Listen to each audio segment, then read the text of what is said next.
বাংলাদেশ টিকবে না, বাংলাদেশ টিকবে না, এই কথাটা লিখে রাখতে পারেন। আর দেখতে পারেন রিপাবলিক বাংলা। আর এই রিপাবলিক বাংলা আপনারা কেন দেখবেন?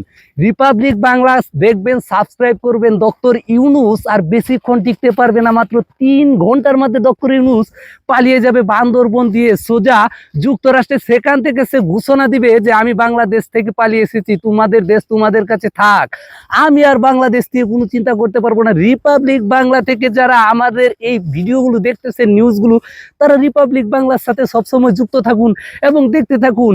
বাংলাদেশের অর্থনীতির অবস্থা এতটাই নিচে নেমে গেছে যে আমি কি বলবো, বাংলাদেশ অর্থ সংকটে পড়বে। ডক্টর ইউনূসের কপালে দুঃখ আছে, বাঙালির প্রত্যেকটা কপালে দুঃখ আছে। ভারতকে বাংলাদেশ থেকে শিক্ষা নেওয়া উচিত। নরেন্দ্র মোদীজি তিনিও শিক্ষা নেওয়া উচিত, কারণ বাংলাদেশের যে দুর্দশা তা যেন ভারতে না আসতে পারে। এই জন্য রিপাবলিক বাংলা দেখুন, রিপাবলিক বাংলার সাথেই দেখুন। আমি এখন হেগে আসি।